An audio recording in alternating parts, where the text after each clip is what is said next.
Hello, welcome to Creation Magazine Live. This is the program where we take articles from Creation Magazine, faith-building magazine which has been produced for over 30 years now by our ministry, Creation Ministries International. And we discuss them. What are we talking about today? We're talking about Encyclopaedia Britannica. How does that relate to creation? And that it supports a young earth. Encyclopaedia Britannica supporting a young earth. This is from the March to May 2006 issue. There's got to be some kind of twist to this story. It's an old printing of it. Ah, okay. That's the trick. That's the trick. This article is by Russell Grigg. Among those Christians who promote the idea that the earth is billions of years old, some claim that the concept of recent creation and a young earth is a modern phenomena. Is this claim valid? Dr. Jonathan Sarfati, in his book Refuting Compromise, has shown conclusively that most of the early church fathers believed that the days cited in Genesis 1 were 24 hours long, and that the earth was young. But what did scientists believe before the promotion of uniformitarianism, or uniformitarian science? Now, uniformitarian is the present processes are key to the past. Right. The rates of erosion and mountain building and so on that are occurring today. Sediment deposition has always been, you just extrapolate those rates into the past, and then you can try to figure out the age of something. You can see how thick this is or how tall this mountain is, and then you get millions of years as a result of doing that. Right. Where was I? Yes, right here. Okay, what did they say in the 19th century? Prior to then, it seems scientists believed that the earth was only thousands of years old. At that same time, most people in Europe and North America had a Christian or a biblical worldview. How do we know? One way is by reference to the first edition of the Encyclopaedia Britannica, the oldest English language general encyclopedia, which was first published as a 3-volume set in Scotland in 1771. A 3-volume set. No, I guess the salesman back then couldn't sell you those big things they kept wanting to sell you. Yeah. Just 3. But I mean, and now of course it's the internet, right? If you go online to research all of this stuff. Right, there are no more traveling salesmen selling multiplied dozens of volumes of Encyclopaedia Britannica. Right. But a 3-volume set in 1771. Yep. Under the heading Astronomy on page 493, in the 1771 Encyclopaedia Britannica has a table of world events that begins with the creation of the world in the year 0, i.e. at the beginning of creation, which they dated at 4,007 years before Christ, as follows.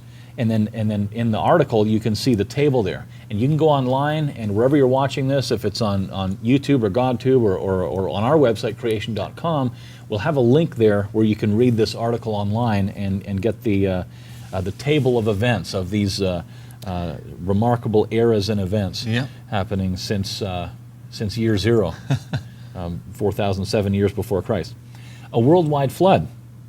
Under the heading Deluge on page 414, the 1771 Encyclopaedia Britannica says the most memorable was that called the Universal Deluge, or Noah's flood, which overflowed and destroyed the whole earth, and out of which only Noah and those with him in the ark escaped. End quote.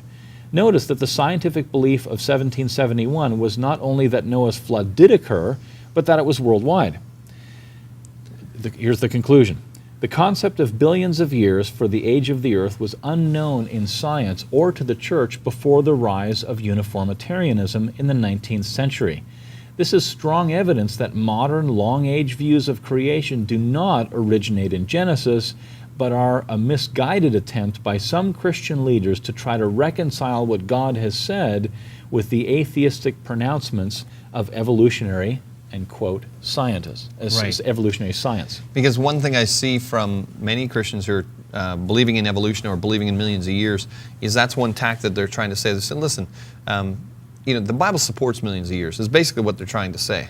They're trying to say, as Russell pointed out, that no, you young earth creationists, this is just a modern phenomenon. It's a new concept. Yeah, people used to believe that in the great antiquity of the earth for many, many years. Right, and really, if you just look at history, like Dr. Sarfati has in Refuting Compromise, where he actually goes and he quotes the church fathers and throughout history, the reformers, and as Russell's showing here in the Encyclopaedia Britannica, no, people didn't believe in the millions of years. In general, the vast majority believed in a young Earth and a literal 6-day creation. Right. And the reason that you want to do that you want to see, well, what did the early church fathers say? How long has this belief survived? Is because, especially in Christian theology and doctrine, if someone today were to come up with a brand new understanding of a particular passage of Scripture that no one has ever thought of before, or dreamed of, or even come close to, it's a good chance that they're wrong.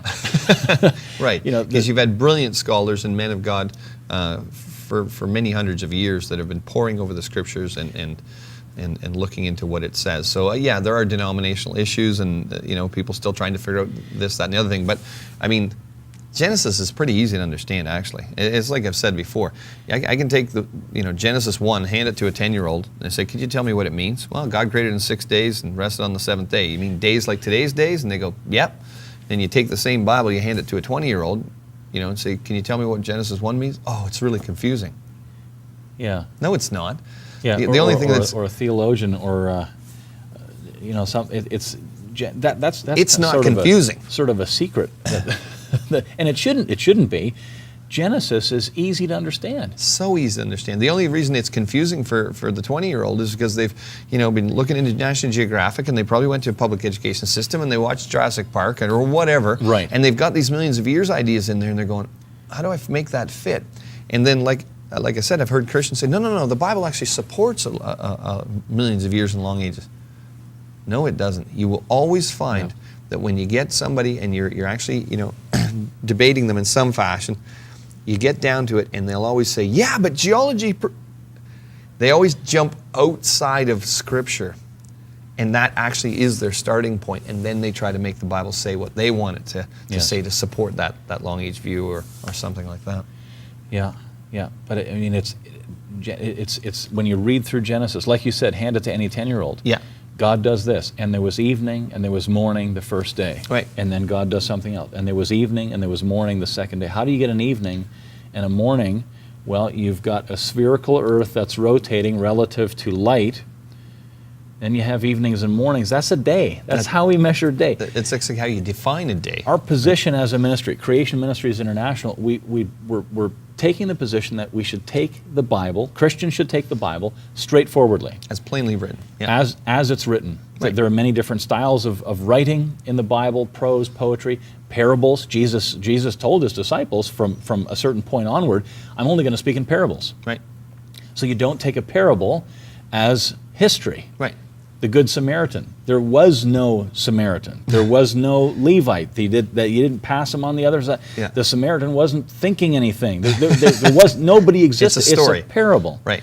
But Genesis is written as history. Mm-hmm. And most of the Bible is written as history. Right. Look at Acts. Paul went here, and he went there, and he went to this church and spoke with this person. Yeah. Genesis and most of the Old Testament is history. Yeah. And then there's a lineage there, right? You can trace the lineage all the way back, right back to Adam. If you start playing around with Genesis and saying it's just, it's symbolic or something like that, as the skeptics point out, Richard Dawkins says, so Jesus had himself tortured and killed for a symbolic individual, for a symbolic sin? Right.